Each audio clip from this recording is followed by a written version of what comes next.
Sorry, I live in Saskatchewan. Okay. Now, I'm not sure. Are you Bill or William? Either, but Bill is fine. Okay, so Bill, I'm above. If you don't know, I'm above your states of North Dakota and Montana. No, I've been to Saskatchewan. Okay, awesome. Yeah. And I've been to Ohio, so there we Uh, are.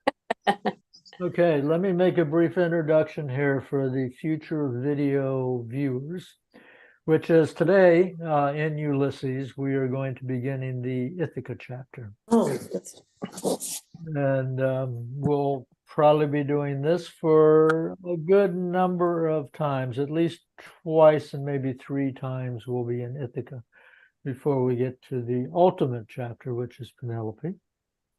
So off we go. What parallel courses did Bloom and Stephen follow returning? Starting united at normal walking pace from Beresford Place, they followed in the order named Lower and Middle Gardiner Street and Mountjoy Square, west, then at a reduced pace, each bearing left. Gardiner's Place by an inadvertence as far as the farthest corner of Temple Street, north. Then north as far as Hardwick Place, approaching desperate at relaxed walking pace.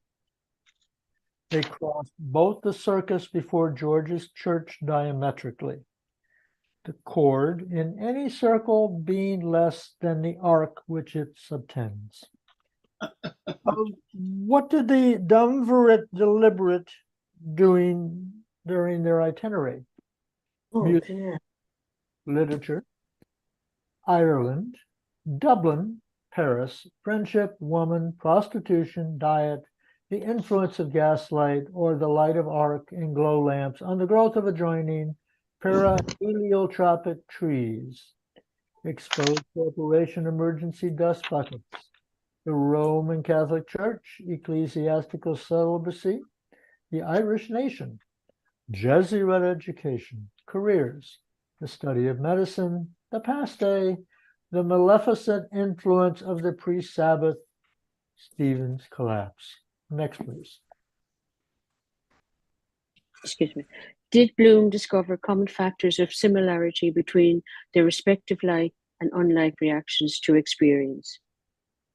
Both were sensitive to artistic impressions, musical in preference to plastic or pictorial. Both preferred a continental to an insular manner of life, a cisatlantic to a transatlantic place of residence, both indurated by early domestic training and an inherent tendency of heterodox resistance, professed their disbelief in many orthodox religious, national, social, and ethical doctrines. Both admitted the alternately stimulating and upturning influence of heterosexual magnetism. Were their views on some points divergent?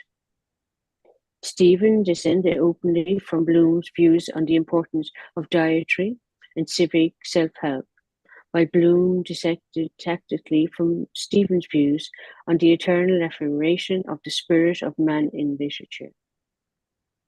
Bloom assented covertly to Stephen's recertification of the anachronism involved in assigning the date of the conversion of the Irish nation to Christianity from Druidism by Patrick, son of Calpurnius, son of Proteus, son of Odysseus, sent by Pope Celestine I in the year 432 in the reign of Leary to the year 260 or thereabouts in the reign of Cormac MacArt, 266 AD. Suffocated by imperfect deglutition of alignment at Sletties and interred at Ross Naree. The collapse which Bloom ascribed to gastric inanition and certain chemical compounds of varying degrees of adulteration and alcoholic strength accelerated by mental exertion and the velocity of rapid circular motion in a relaxing atmosphere. Stephen attributed to the reapparation of a maternal cloud, perceived by both from two different points of observation, Sandy Cove and Dublin, at first no bigger than a woman's hand, Was there one point in which their views were equal and negative? The influence of gaslight or electric light on the growth of adjoining phaeroheliotropic trees. Had Bloom discussed similar subjects during nocturnal perambulations in the past? In 1884, with Owen Goldberg, and Cecil Turnbull at night on public thoroughfares between Longwood Avenue and Leonard's Corner in Sin Street and Sin Street and Bloomfield Avenue. In 1885, with Percy ap John in the evenings, reclined against the wall between Gibraltar Villa and Bloomfield House in Crumlin, Barony or Uppercross. In 1886, occasionally with casual acquaintances and prospective purchasers on doorsteps, in front parlours, in third-class railway carriages of suburban lines. In 1888, frequently with Major Brian Tweedy and his daughter Miss Marion Tweedy, together and separately on the lounge in Matt Dillon's house in Roundtown, once in 1892 and once in 1893 with Judah Mastinansky on both occasions in the parlour of his, Bloom's house in Lombard Street West. Next, please. What reflection concerning the irregular sequence of dates 1884, 1885, 1886, 1888, 1892, 1893, 1904 did Bloom make before their arrival at their destination? He reflected that the progressive extension of the field of individual development and experience was regressively accompanied by a restriction of the converse domain of inter-individual relations. As in what ways? From inexistence to existence, he came to many and was as one received. Existence with existence he was with any, as any with any. From existence to non-existence, gone he would be by all, as none perceived. What act did Bloom make on their arrival at their destination? At the house steps of the fourth of the equidifferent uneven numbers, number 7 Eckley Street, he inserted his hand mechanically into the back pocket of his trousers to obtain his latchkey. Was it there? It was in the corresponding pocket of the trousers which he had worn on the day but one preceding. Why was he doubly irritated? Because he had forgotten, and because he remembered that he reminded himself twice not to forget. What were then the alternatives before the premeditatedly, respectively, and inadvertently keyless couple? To enter or not to enter, to knock or not to knock. Bloom's decision? A stratagem. Resting his feet on the dwarf wall, he climbed over the area railings, compressed his hat on his head, grasped 2 points at the lower union of rails and stiles, lowered his body gradually by its length of 5 feet 9 inches and a half to within 2 feet 10 inches of the area pavement, and allowed his body to move freely in space by separating himself from the railings and crouching in preparation for the impact of the fall. Next, please. Did he fall? By his body's known weight of 11 stone and 4 pounds in our depot measure, as certified by the graduated machine for periodical self-weighing in the premises of Francis Friedman, pharmaceutical chemist of 19 Frederick Street North, on the last feast of the Ascension, to wit, the 12th day of May, of the bisextile year 1904 of the Christian era, Jewish era 5664, Mohammedan era 1322, golden numbers 5, APAC 13, solar cycle 9, Dominical letters CB, Roman indiction 12, Julian period 6617. Did he rise uninjured by concussion? Regaining new stable equilibrium, he rose uninjured, though concussed by the impact. Raised the latch of the area door by the exertion of force at its freely moving flange, and by leverage of the first kind applied at its fulcrum, gained retarded access to the kitchen through the self-adjacent scullery, ignited a lucifer match by friction, set free inflammable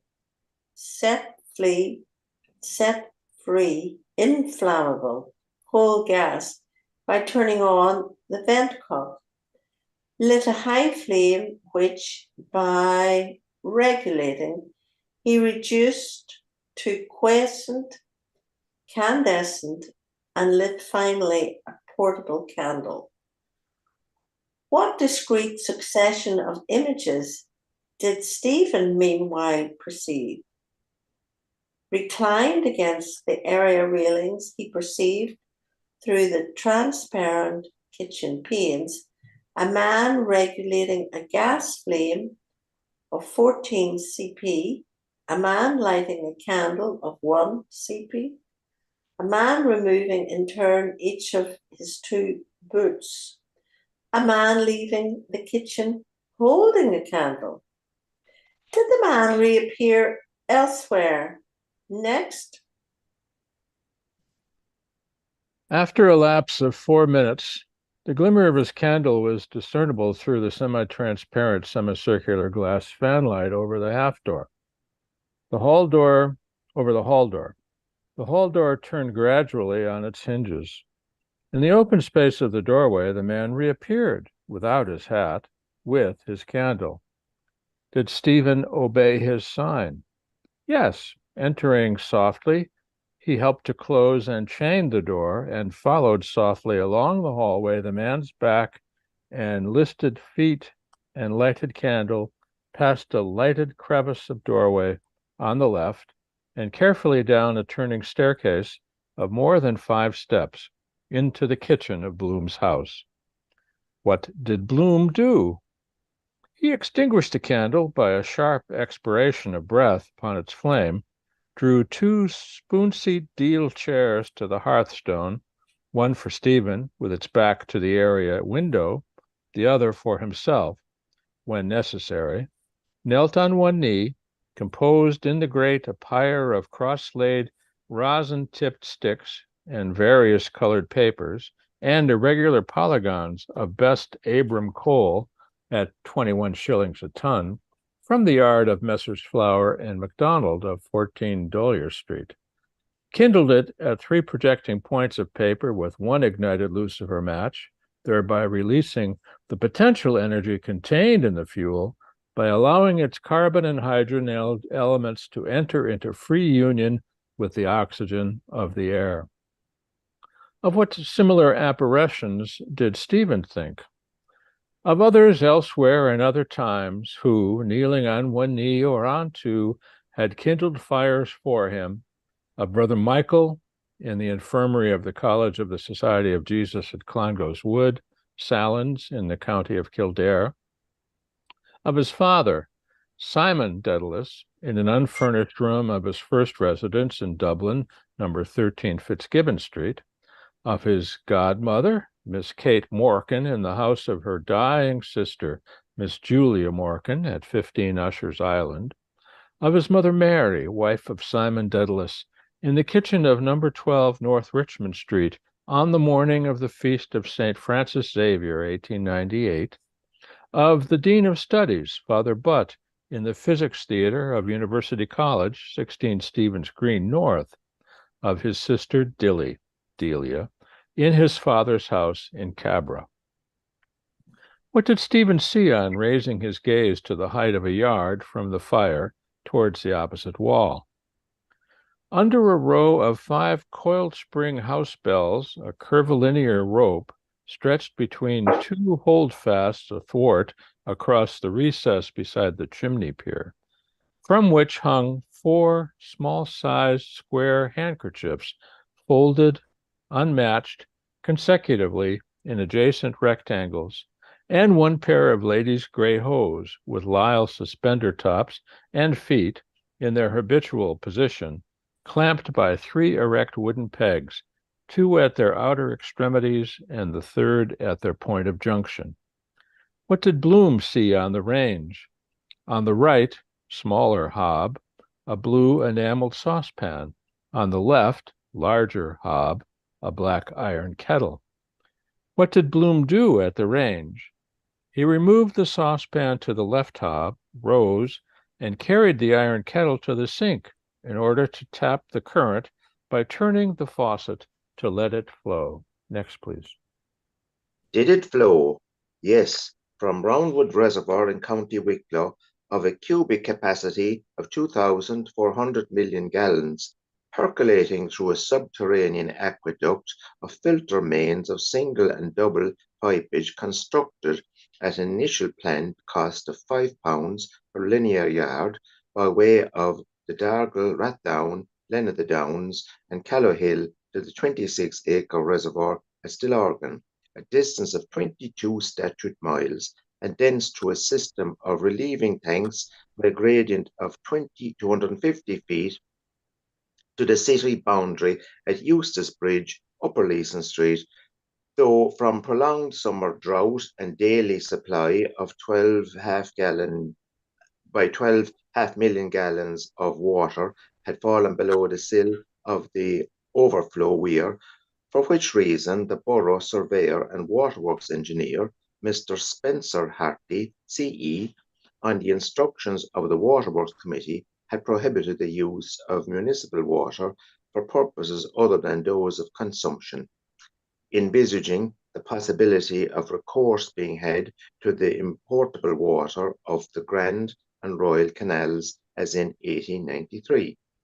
Particularly as the South Dublin Guardians, notwithstanding their ration of 15 gallons per day per pauper supplied through a 6-inch meter, had been convicted of a wastage of 20,000 gallons per night by a reading of their meters on the affirmation of the law agent of the corporation, Mr. Ignatius Rice, solicitor, thereby acting to the detriment of another section of the public, self-supporting taxpayers, solvent, sound.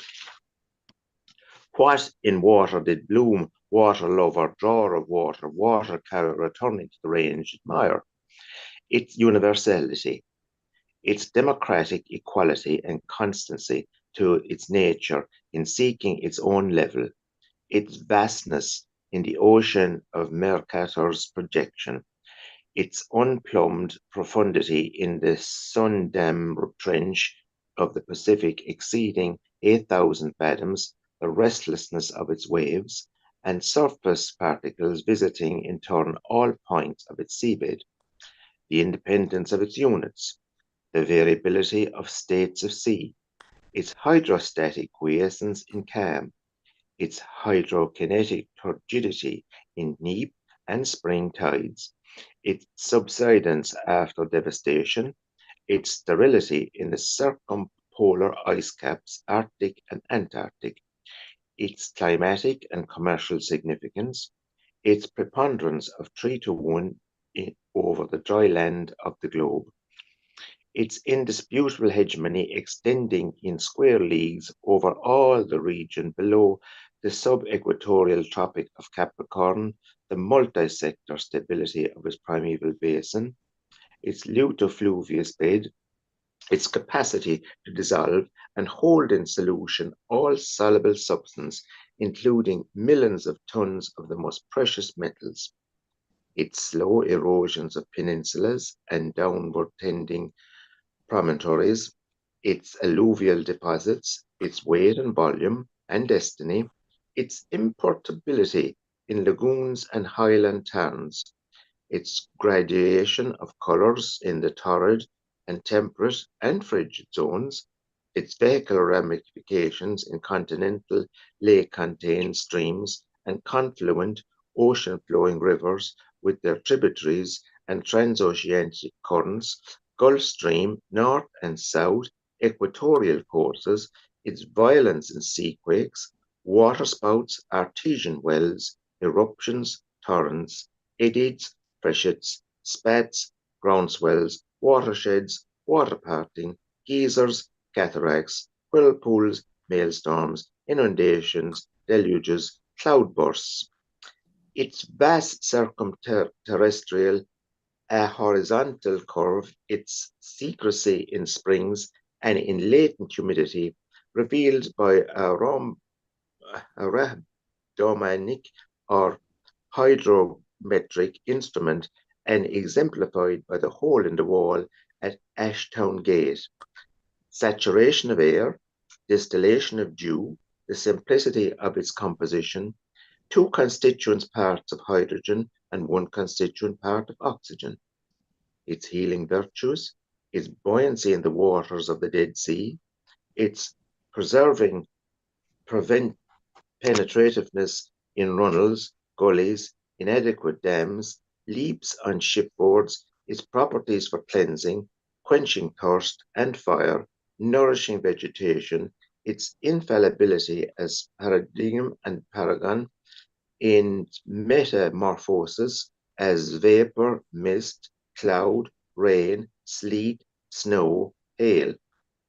Its strength in rigid hydrants, its variety of forms in lochs and bays and gulfs and bights and guts and lagoons and atolls and archipelagos and sounds and fjords and minches and tidal estuaries and arms of sea.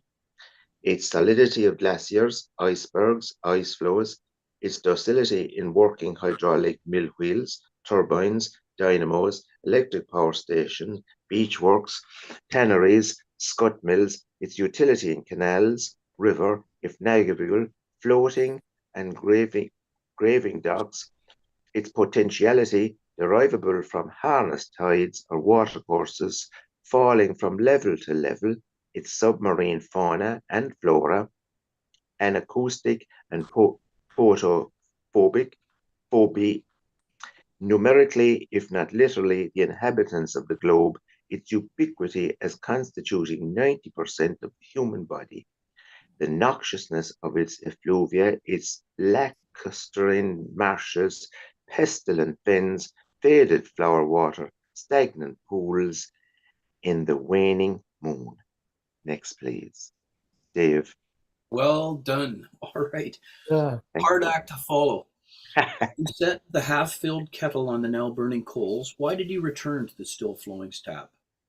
To wash his soiled hands with a partially consumed tablet of Barrington's lemon-flavored soap, to which paper still adhered, bought 13 hours previously for 4 pence, and still unpaid for, in fresh, cold, never-changing, ever-changing water, and dry them, face and hands, in a long, red-bordered Holland cloth passed over a wooden revolving door.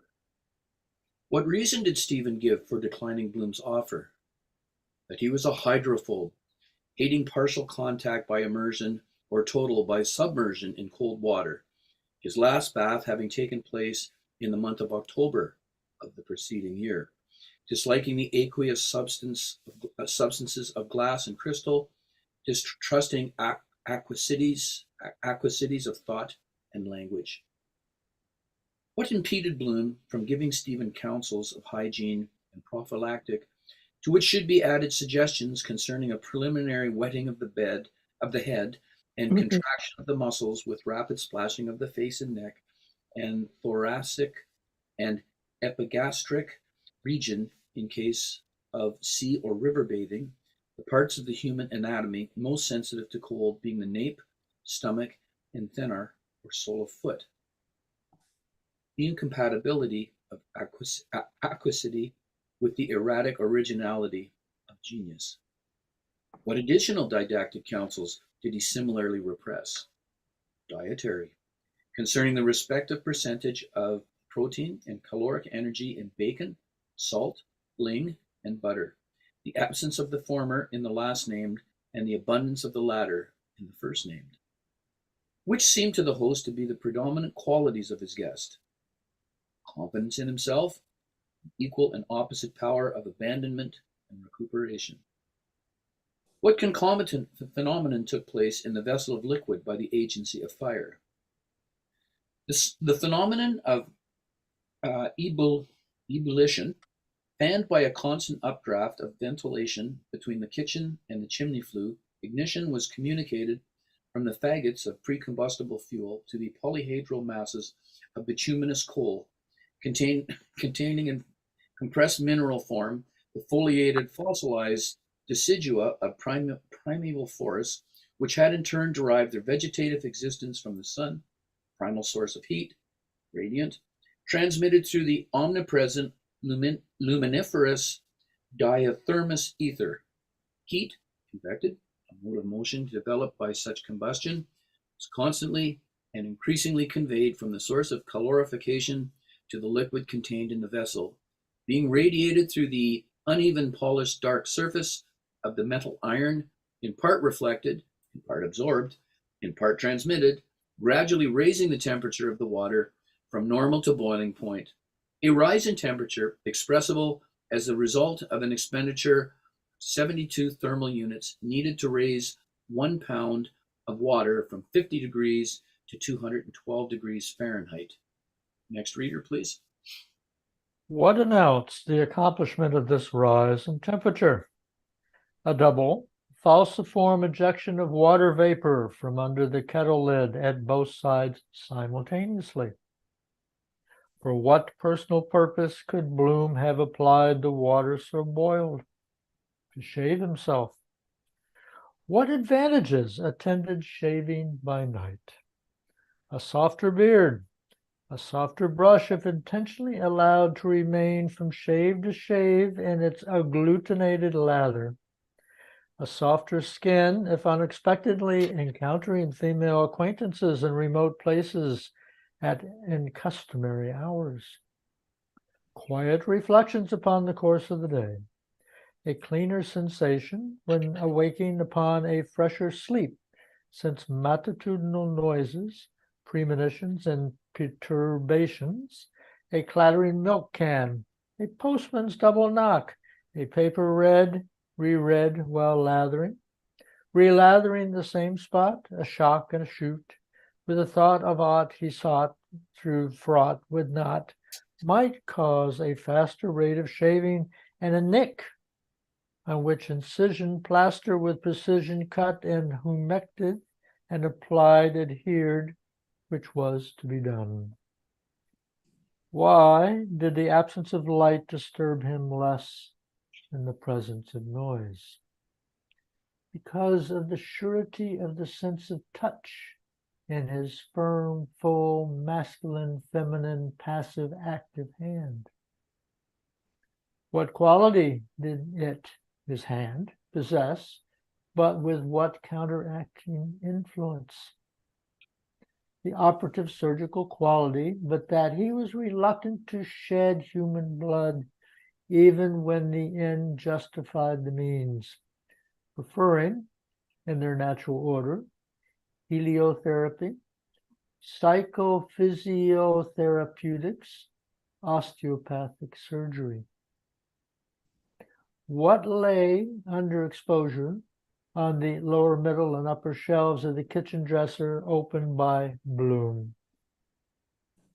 On the lower shelf, 5 vertical breakfast plates, 6 horizontal breakfast saucers, on which rested inverted breakfast cups, mustache cup, uninverted, and saucer of crown derby, 4 white gold rim egg cups, an open chamois purse displaying coins, mostly copper, and a vial of aromatic violet comfits. On the middle shelf, a chipped egg cup containing pepper, a drum of table salt, 4 conglomerated black olives in oleogenous paper, an empty pot of plum trees potted meat, an oval wicker basket bedded with fiber and containing 1 Jersey pear, a half-empty bottle of William Gilby and Company's white invalid port, half disrobed of its swath of coral pink tissue paper, a packet of Epps soluble cocoa, 5 ounces of Aunt Lynch's choice tea at 2 shillings per pound, in a crinkled lead paper bag, a cylindrical canister containing the best crystallized lump sugar, 2 onions, one the larger, Spanish, entire, the other smaller, Irish, bisected with augmented surface and more redolent, a jar of Irish model dairy's cream, a jug of brown cockery containing a noggin and a quarter of soured adulterated milk, converted by heat into water, acidulous serum and semi-solid curds, which added to the quantity subtracted from Mr. Bloom's and Mrs. Fleming breakfasts, made 1 imperial pint, the total quantity originally believed delivered, 2 cloves, a halfpenny, and a small dish containing a slice of fresh rib steak. On the upper shelf, a battery of jam jars of various sizes and provenances. What attracted his attention lying on the apron of the dresser? 4 polygonal fragments of 2 lacerated scarlet betting tickets, numbered 8, 87, 8, 86. Next, please. What reminiscence temporarily corrugated his brow? Reminiscence of coincidences, truth stranger than fiction, pre-indicative of the result of the Gold Cup flat handicap, the official and definitive results of which he had read in the Evening Telegraph, late pink edition, in the cabman's shelter at Buttsbridge. Where had previous intimidation of the result affected or projected been received by him? In Bernard Keenan's licensed premises, 8, 9, and 10 Little Britain Street. In David Byrne's licensed premises, 14 Duke Street. In O'Connell Street Lower outside Graham Lemon's, when a dark man had placed in his hand a throwaway, subsequently thrown away. Advertising Elijah, restorer of the church in Zion, in Lincoln's Place outside the premises of F.W. Sweeney and Co. Limited. Dispensing chemists. When Frederick M. Bantam Lyon had rapidly and successfully requested, pursued, and reissued the copy of the current issue of the Freeman's Journal and National Press, which he had been about to throw away, subsequently thrown away. He had proceeded towards the oriental edifice of the Turkish and Warm Baths, 11 Leinster Street, with the light of inspiration shining in his countenance and bearing in his arms the secret of the race, graven in the language of prediction. What qualifying considerations allayed his perturbations, the difficulties of interpretation, since the significance of any event followed its occurrence as variably as the acoustic report followed the electrical discharge, and of counter-estimating against an actual loss by failure to interpret the total sum of possible losses proceeding originally from a successful interpretation. His mood? He had not risked, he did not expect, he had not been disappointed, he was satisfied. What satisfied him? To have sustained no positive loss, to have brought a positive gain to others, light to the gentles. How did Bloom prepare a collation for a gentleman? He poured into 2 teacups, 2 level spoonfuls, 4 in all, of Epps soluble cocoa, and proceeded according to the directions for use printed on the label, to each adding, after sufficient time for infusion, the prescribed ingredients for diffusion in the manner and in the quantity prescribed. Next, please. What supererogatory marks of special hospitality did the host show his guest, relinquishing his symposiarchal right to the mustache cup of imitation Crown Derby presented to him by his only daughter, Millie, he substituted a cup identical with that of his guest and served extraordinarily to his guest and in reduced measure to himself the viscous cream ordinarily reserved for the breakfast of his wife, Marian, Molly. Was the guest conscious of, and did he acknowledge these marks of hospitality? His attention was directed to them by his host jocosely, and he accepted them seriously as they drank in jocose-serious silence Epps's mass product, the creature cocoa. Were there marks of hospitality which he contemplated but suppressed, reserving them for another and for himself on future occasions to complete the act begun? The reparation of a fissure of the length of 1.5 inches in the right side of his guest's jacket, a gift to his guest of one of the 4 ladies' handkerchiefs, if and when ascertained to be in a presentable condition. Who drank more quickly? Bloom, having the advantage of 10 seconds at the initiation, and taking from the concave surface of a spoon, along the handle of which a steady flow of heat was conducted, 3 sips to his opponent's 1, 6 to 2, 9 to 3. What cerebration accompanied his frequentative act, concluding by inspection, but erroneously, that his silent companion was engaged in mental composition, he reflected on the pleasures derived from literature of instruction rather than of amusement, as he himself had applied to the works of William Shakespeare more than once for the solution of difficult problems in imaginary or real life. Had he found their solution? In spite of careful and repeated reading of certain classical passages, aided by a glossary, he had derived imperfect conviction from the text, the answers not bearing in all points. Next, please. What lines concluded his first piece of original verse written by him?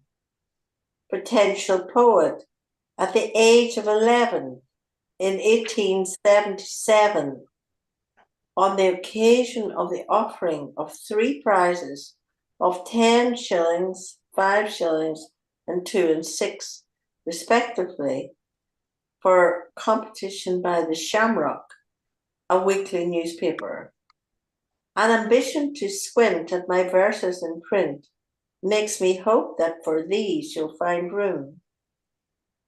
If you so condescend, then please place at the end the name of yours truly, L. Bloom. Did he find 4 separating forces between his temporary guest and him? Name, age, race, creed. What anagrams had he made on his name in youth? Leopold Bloom, Elipod Bornmole, Mol Dopi Lob, All Op Edum, Ol Olibo MP. What acrostic upon the abbreviation of his first name had he, kinetic poet, sent to Miss Marian, Molly, Tweedy on the 14th of February, 1888. Poets oft have swung in rhyme, of music sweet their praise divine. Let them hymn at 9 times 9, dearer far than song or wine. You're mine, the word is mine. What had prevented him from completing a topical song, music by R.G. Johnson on the events of the past, or fixtures for the actual years, entitled, If Brian Boru could but come back and see old Dublin now, commissioned by Michael Gunn, lessee of the Gaiety Theatre, 46, 47, 48, 49 South King Street, and to be introduced into the 6th scene, The Valley of Diamonds, of the 2nd edition, 30th January 1893, of the grand annual Christmas pantomime, Sinbad the Sailor, produced by R. Shelton. 26th of December, 1892, written by Greenleaf Whittier, scenery by George A. Jackson and Cecil Hicks, costumes by Mrs. and Miss Whelan under the personal supervision of Mrs. Michael Gunn, ballets by Jessie Noir, harlequinade by Thomas Otto, and sung by Nellie Bovarist, principal girl. Firstly, oscillation between the events of imperial and of local interest. The anticipated Diamond Jubilee of Queen Victoria, born 1820, acceded 1837, and the post-anticipated opening of the new municipal fish market. Secondly, apprehension of opposition from extreme questions of the respective visits of the Royal Highnesses, the Duke and Duchess of York, real, and of His Majesty King Brian Boru, imaginary. Thirdly, a conflict between professional etiquette and professional emulation concerning the recent directions of the Grand Lyric Hall in Burr Quay and the Theatre Royal in Hawkins Street. Fourthly, distraction resultant from compassion for Nellie Bovarist, non-intellectual, non-political, non-topical expression of countenance and concupiscence caused by Nellie Bovarist's revelations of white articles of non-intellectual, non-political, non-topical underclothing, while she, Nellie Bovarist, was in the articles.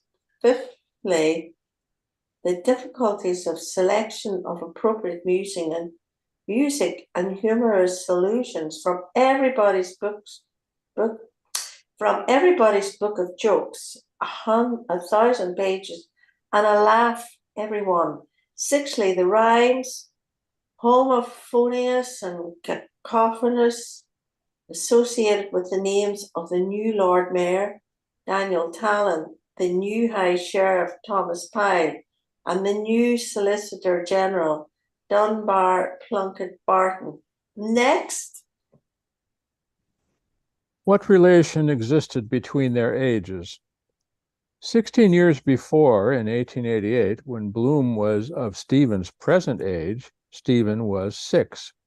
16 years after, in 1920, when Stephen would be of Bloom's present age, Bloom would be 54. In 1936, when Bloom would be 70 and Stephen 54, their ages initially in the ratio of 16 to 0 would be as 17.5 to 13.5, the proportion increasing and the disparity diminishing according as arbitrary future years were added. For if the proportion existing in 1883 had continued immutable concerning that to be possible, till then, 1904, when Stephen was 22, Bloom would be 374. And in 1920, when Stephen would be 38, as Bloom then was, Bloom would be 646. Well, in 1952, when Stephen would have attained the maximum post-diluvian age of 70, Bloom, being 1,190 years alive, having been born in the year 714, would have surpassed by 221 years the maximum antediluvian age, that of Methuselah, 969 years. While if Stephen would continue to live until he would attain that age in the year 3072 AD, Bloom would have been obliged to have been alive 83,300 years, having been obliged to have been born in the year 81,300 396 BC. What events might nullify these calculations?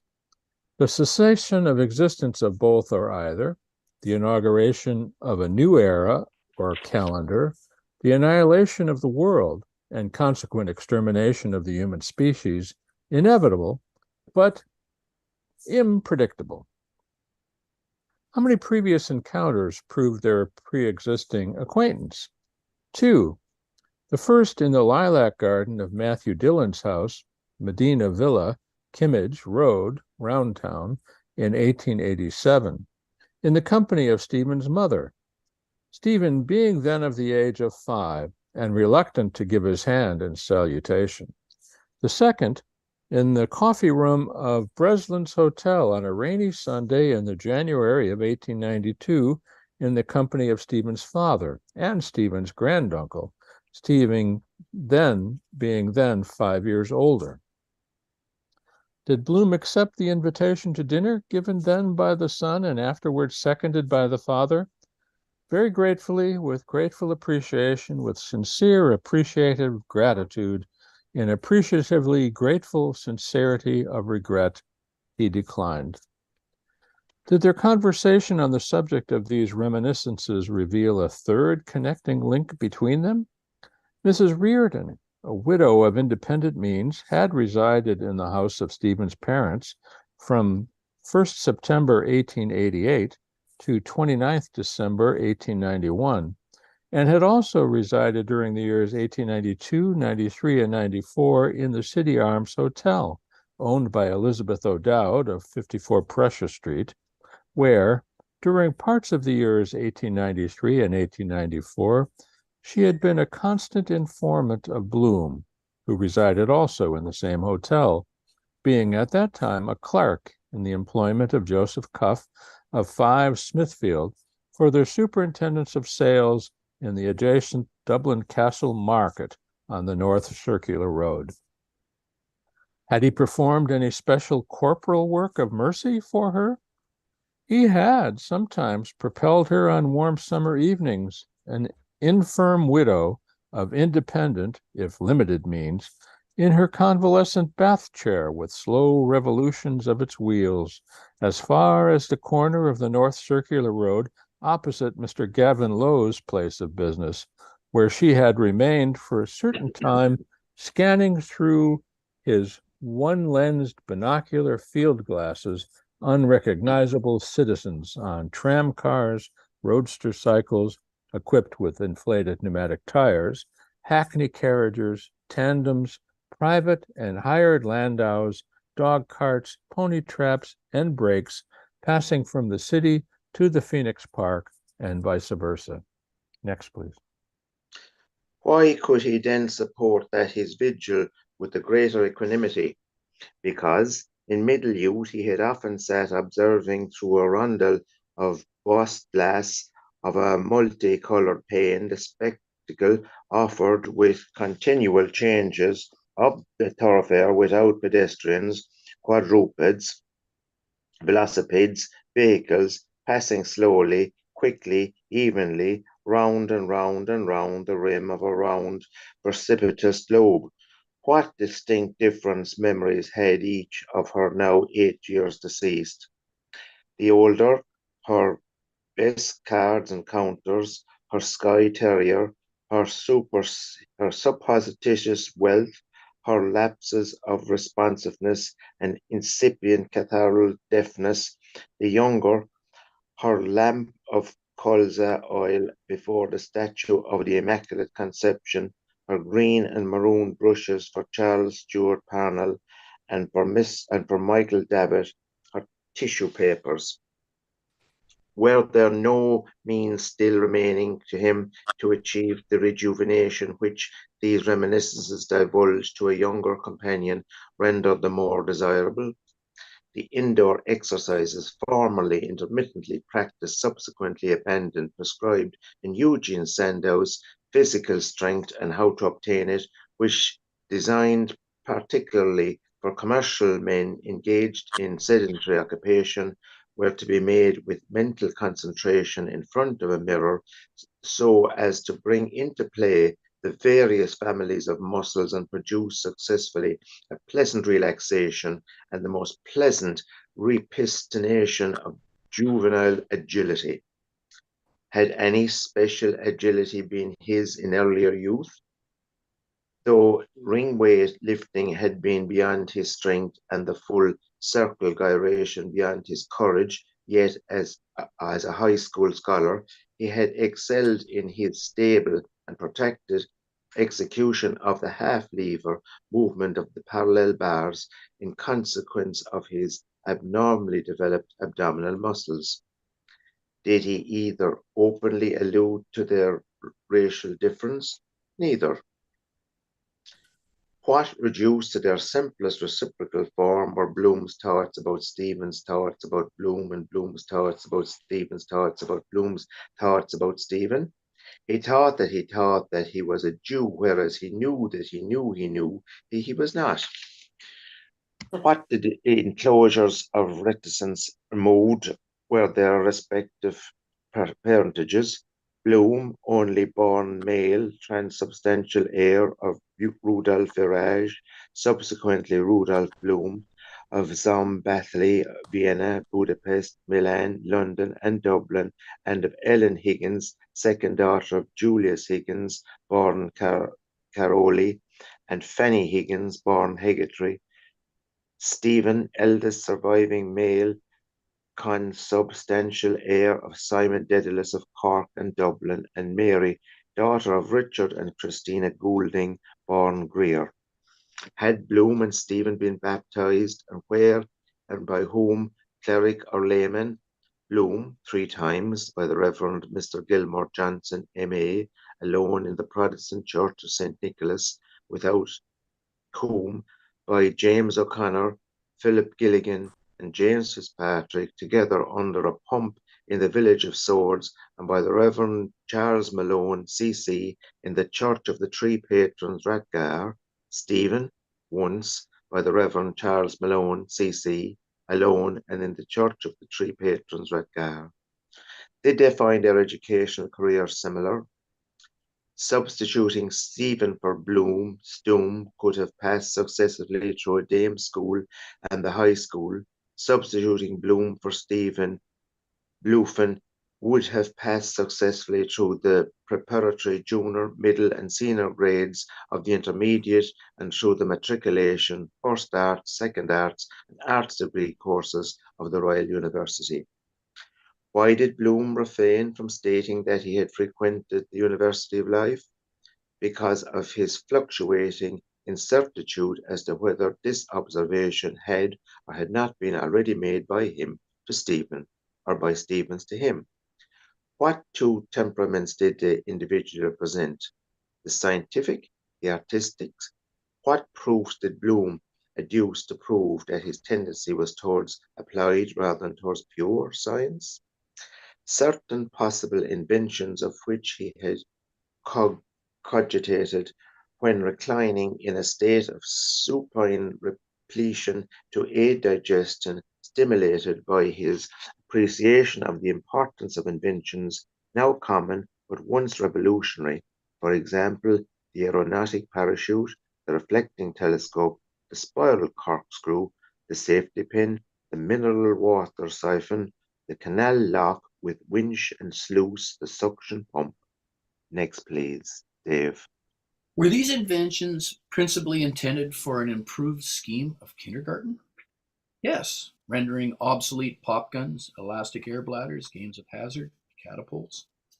They comprised astronomical kaleidoscopes exhibiting the 12 constellations of the zodiac from Aries to Pisces, miniature mechanical orreries, arithmetical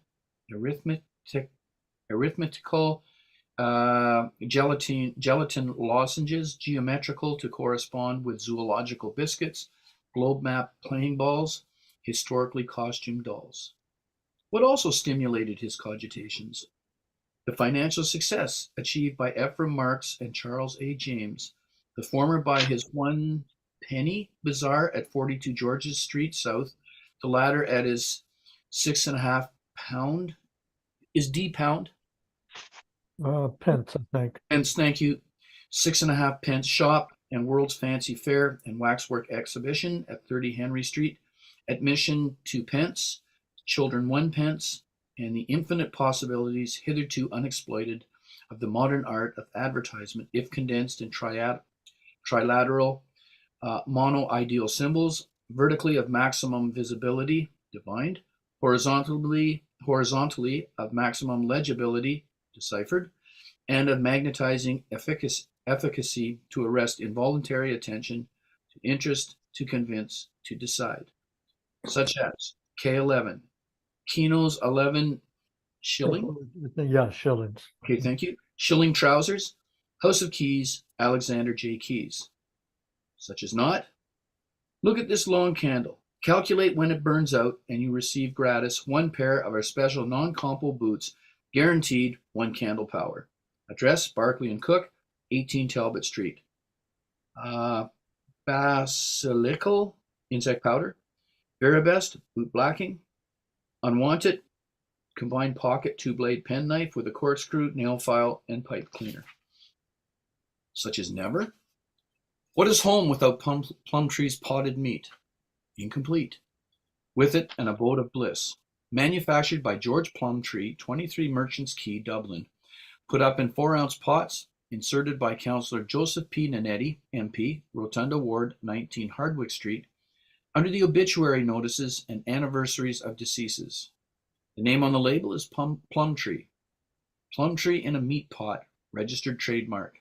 Beware of imitations. Piedmont, Trumplee, Moutpat, Plamtrue. Which example did he adduce to induce Stephen to deduce that originality, though producing its own reward, does not invariably conduce to success? His own ideated and rejected project of an illuminated show cart drawn by a beast of burden in which 2 smartly dressed girls were to be seated engaged in writing. What suggested scene was then constructed by Stephen? Solitary hotel in Mountain Pass, autumn, twilight, firelight. In dark corner, young man seated. Young woman enters, restless, solitary. She sits. She goes to the window. She stands. She sits. Twilight. She thinks. On solitary hotel paper, she writes. She thinks. She writes. She sighs. Wheels and hoofs. She hurries out. He comes from his dark corner. He sees his solitary paper. He holds it towards fire. Twilight. He reads. Solitary. What? In sloping, upright, and backhands, Queen's Hotel, Queen's Hotel, Queen's Hotel, Queen's Hall. What suggested scene was then reconstructed by Bloom? The Queen's Hotel, Ennis, County Clare, where Rudolph Bloom, Rudolph Virag, died in the evening of the 27th of June, 1886, at some hour, unstated, in consequences of an overdose of monkshood, aconite, self-administered in the form of a neuralgic liniment composed of 2 parts aconite liniment to 1 of chloroform liniment, purchased by him at 10:20 a.m. on the morning of 27th June, 1886, at the Medical Hall of Francis de Henny, 17 Church Street, Ennis. After having, though not in consequence of having, purchased at 3:15 p.m.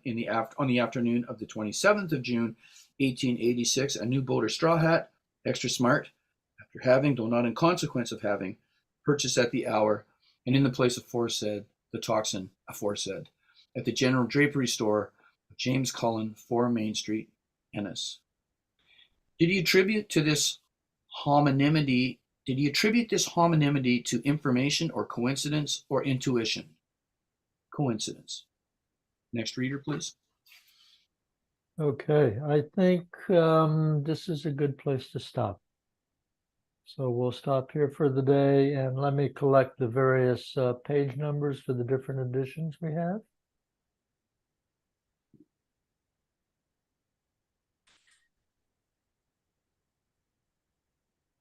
Gabler's 561.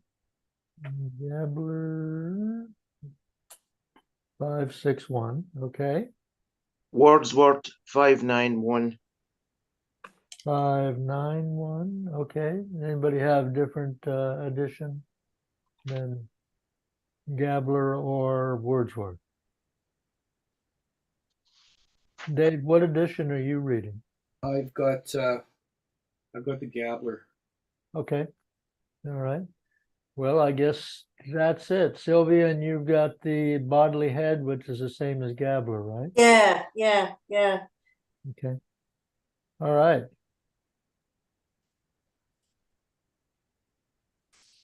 Okay. A little bit of a chat now about this. So one thing I noticed, I can't point to where, but he just loves words that end in Tion. He does that, of course, a lot in Finnegan's Wake too, but there's, attention, concentration. There are a couple of paragraphs where he just went for it with a lot of those words. Mm-hmm. Mm-hmm. That occurrence, particularly in Finnegan's Wake, when there are half dozen or more in a single sentence, comes directly from Richard Burton's translation of the Arabian Nights. Huh. It's in very many episodes, when you get to the end of an episode, in the end of a story, the narrator will be talking about the emanation of the incantation of the recitation of the phenomenation of the same thing, absolutely the same thing that Joyce does in The Wake. Thank you. He does use many of those, though not with that same concentration. Yeah, I think I noticed too, Jane, that there were a lot of those kinds of words. Mm-hmm. That's fun. Yeah. Rightfully or wrongfully, I consider, this particular section to be kind of a male section. And by that, I mean a tendency to use lots of numbers and abstract things and detail. Mm-hmm. And I think it's setting us up for Penelope, which is exactly the opposite. Nice. And also we've got this whole scene here where, behind all this is Bloom has come back to the house with Stephen. He knows that Molly has had her affair upstairs. And he needs, he's determined that he's returning, but he needs distance. Mm-hmm. He needs to settle down in something and develop a relationship with Stephen. So that's what strikes me about Ithaca. Abstraction, details, numbers, kind of games, that whole thing about the age, which is on the face of it just totally absurd. And I don't even know who's doing this. Perhaps someone can enlighten me of, who's doing this. Well, you know my idea. Yes, I do. Okay, so never mind. Well, David doesn't know you're Good wrong. for Dave. Tell Dave. I don't. Come on, William, tell us. Oh, my idea of this book is that it's Stephen's book, that Stephen is writing all of this. So there is no Bloom. He's just a character that Stephen's created, just as he's created characters out of everything that he's seen all morning long. And the last, the way the book is structured, 3 episodes in section 1, 12 episodes in section 2, and 3 episodes in section 3. Section 1 is a continuation of Portrait of the Artist, both in terms of characters and temporally. It's when he's returned from Paris. And then the last episodes are Stephen's version of Dubliners. This is another version of Dubliners. There are 15 episodes, all set in Dublin, all talking about different people at different times. And it's only in those last 15 episodes where we actually meet again characters who are actually in Joyce's Dubliners, like Lynch, like Lenehan, like all McCoy, like so many people only show up. Gabriel Byrne and Greta, I mean, they only show up in these last 15 episodes. They don't occur in the first 3 episodes, which is a continuation of Portrait. So to me, Stephen's writing this for his own amusement, and he's writing it. It is what Mulligan said to Haynes he was going to do. In 10 years, he's going to write a book. Well, in 1914, 10 years after 1904, Joyce wrote Dubliners, published Dubliners. Though he started writing them in 1904, just as Stephen starts writing, as we see when he's telling his story of the Nelson's Pillar and the 2 virgins to the editor, Crawford, and everything. And then when you remember that the first story that Stephen published, that Joyce published in the Irish Homestead, he submitted under the pseudonym of Stephen Dedalus. So the actual first story of Dubliners was written by Stephen Dedalus. I mean, published as written by Stephen Dedalus. So that adds more to it, to me. And it also explains all of the asides in the text where, for no reason whatsoever that you could ever come up with, he says, this is when I thought for the first time that our paths of our lives were, whatever his various asides are at different times. I mean, he's writing to himself. And just to wrap it up, it's his masterpiece.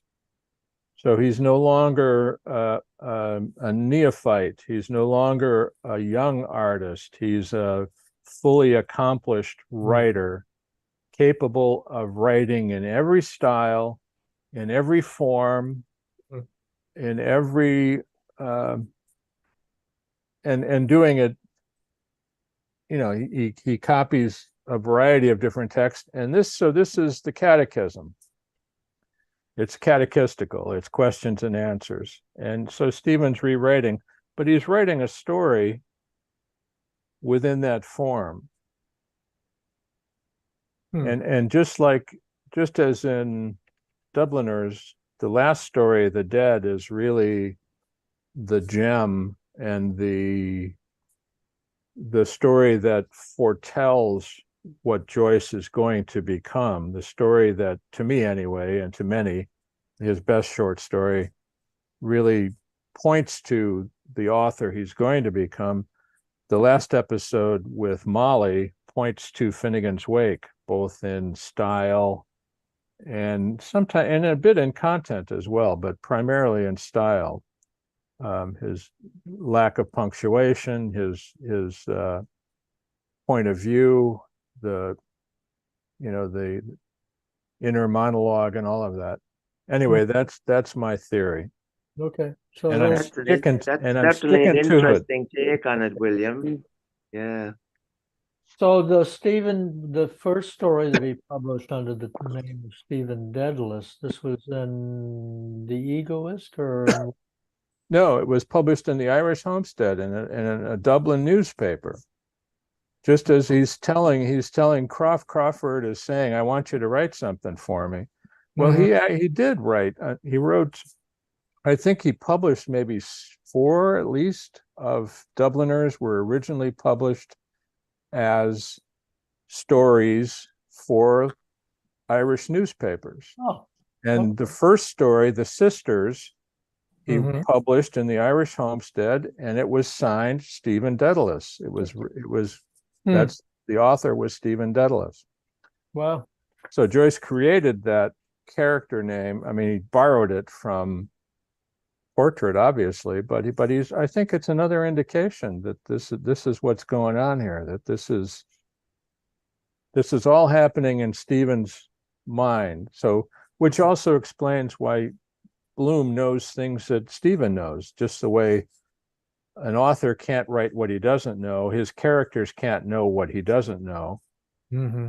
But Joyce can create characters that don't know what he knows. I mean, he can create characters that have less knowledge than he does, but he can't create characters that know more than he knows, And so Bloom is the same. Bloom only knows, and the cloud wasn't seen at two different times. It's a memory. Stephen saw the cloud in the morning, and then he uses it in a story later on. The cloud passes over, just the way he uses everything he sees to create it. So it's really a record or a document of his creative process. How Joyce / Stephen wrote. He absorbed everything he saw, everything he read, and he transmutes it. He changes it. And this again gets into the whole notion of metamorphosis and metempsychosis, and Ulysses being a reincarnation of Odysseus by another author. Aeneid creates Ulysses, and Virgil. Virgil creates Ulysses in Aeneid, whereas Homer had created Odysseus, and then Dante brings Ulysses into another story. And so, to me, Stephen is Ulysses, not Bloom. Obviously, Stephen has walked as much as Bloom has walked all day long, has traveled as much, but he's also the storyteller. And that's what Ulysses was. Ulysses, in Homer in particular, the story we hear is the story that the character tells to other people when he's talking to the king. He's telling the story of what happened to him. He's creating a story. And Stephen does the same thing. He's telling the story of this day, though it wasn't a day. It was just 15 different episodes set on a day, all telling the same story, basically, about this Jewish couple who were having marital difficulties, and tangentially about this family of the Daedaluses and what's happening to them. But anyway, that's where I'm coming from with this, and that's after having read this so many times. It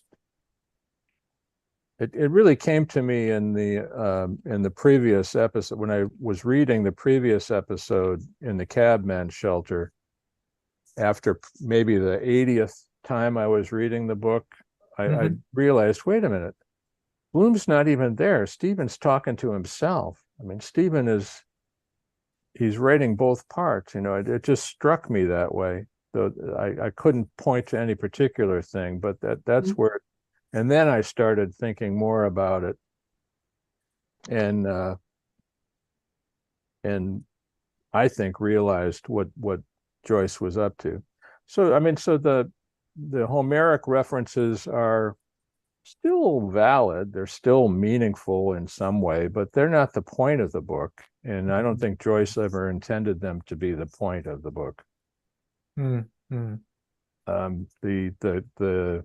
schema, first of all, there's two different schema, and they're not exactly the same. So he gave a schema to one person for his edification, and he gave a schema to somebody else for his edification. Yeah. But they were not answer keys. They were just things to think about. And I think, to me, I think that James Joyce actually knew a lot about self-promotion and how to bring things to at least part of the public's attention. And I think part of that was by, for example, putting out two different schema in order that people would have something to talk about. And some people would go with one schema, some would go with another schema, and some others would, say the schemas are not relevant, which, can lead to lively discussion and also opens up the mind, because I always feel like part of what Joyce is doing is he's trying to get us not to get too tied to any interpretation, that he wants us to experience what he's presenting in a kind of no filter way. So to switch things entirely, let me ask about why.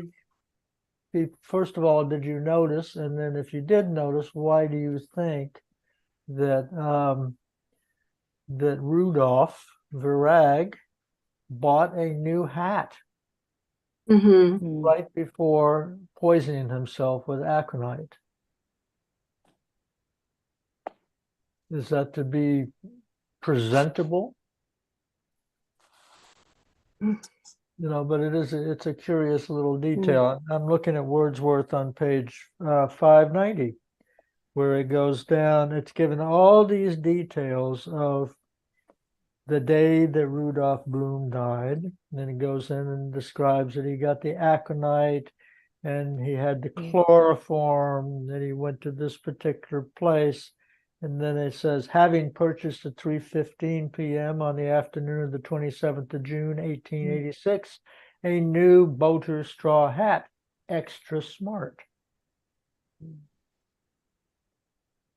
This isn't an answer, Duncan, but I did notice that just because once more a reference to hats and how important hats come up so often, but it doesn't really answer your interesting question. I don't know the answer either, Duncan, but I think it's not uncommon for people who decide to take their own life for them to go and do something, like, for example, a woman to get a new hairdo or something like that. It's almost like as if they're happy that they've come to a conclusion as to how to solve their problems. That's by taking their own life. Okay, so they could get a little extra something, maybe. Yeah, like they've kind of solved a problem themselves somehow in their own mind. Yeah, it's a curious detail. Yeah. The other thing I like, well, there's all kinds of stuff that I liked here, even including Mrs. Riordan's thoughts about Charles Stewart Parnell, which we know from the Christmas dinner and portrait, that she at some particular point really despised Parnell for going against the Catholic Church, et cetera, et cetera. But then, they had this thing on 587, her green and maroon brushes for Charles Stewart Parnell, and for Michael Davitt, her tissue papers. Well, she was the whole family, and she included, were big supporters of Parnell. But it's only when he had been accused of adultery that she turned against him, because that would have been a sin in her eyes, and she could. So she sided with the clergy who came out against Parnell, and that's really the focus of that argument at the Christmas dinner with Simon. I'm with Simon and what's his name, the other guy, who were Parnellites. Yeah, who are still supporting Parnell in spite of the fact. And they're criticizing the clergy, and she's outraged and scandalized that they would say anything about the clergy and the bishop, but that Parnell was, and so she turned against him. And then I think in the story, somehow or other, I think she takes the green cover off of that one brush.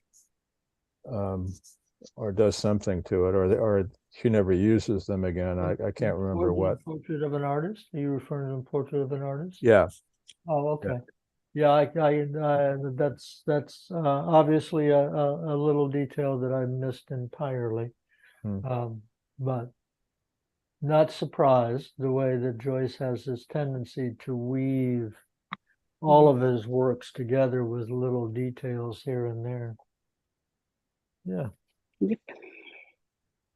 Yeah. I think the purchase of the hat is just one of those things that Joyce does that can never be answered. It's like the man in the Macintosh. There is no answer to who is the man in the Macintosh.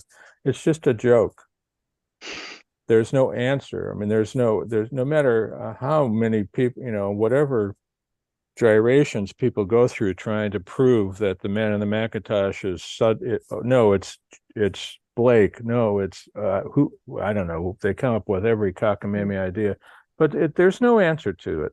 And Joyce never intended there to be an answer to it. It's just a joke. Yeah, a joke, and also I would say a kind of a pointed joke, because once again, the more I read in Joyce, the more he wants to get across that there is a lot of unresolvable stuff in reality, and the constant attempt to reduce everything. Give me just a second. The constant to reduce everything to facts and the truth is a limited approach. It's just not going to happen that way. It's certainly not modernist writing. Mm-hmm. But whereas in a 19th century novel, if the character had bought a hat, there would have been an explanation in the text about why he had bought. Well, it reminded him of the time he met his wife and blah. There would have been some kind of long exposition about why this hat had been purchased. But Joyce is more modernist in his view that things happen, and the reader doesn't need to figure out why they happen. They just happen. Yeah. All right. My goodness. Well, David, I hope you enjoyed joining with us today and that you'll come back. May I ask? I should just say on that point, yes, I'll come back, but I'm going to be away for a few weeks. I would be very happy to rejoin you. Okay. Yeah, anytime. Yes. Come and go. Do not take my absence as disapproval. I will return. Good. I'll be away. Yeah. Well, I'm glad you joined us today. Look forward to seeing you at another time. Mr. O'Sullivan, I will send you the link to the place where you can find all of the YouTube archive videos of our readings. Brilliant. Thank you, Duncan. I look forward. Including the Dante readings, which you may not be interested in at all, but I found it to be a good way to do things. So happy Thanksgiving Day for everyone who celebrates Thanksgiving. Many happy returns, Duncan. Yeah, and this is, I'm very thankful that we're able to do this. Me too. Excellent. Yeah. Me too. Likewise. All right. Thank you. Thank you. Good night, everybody. Okay.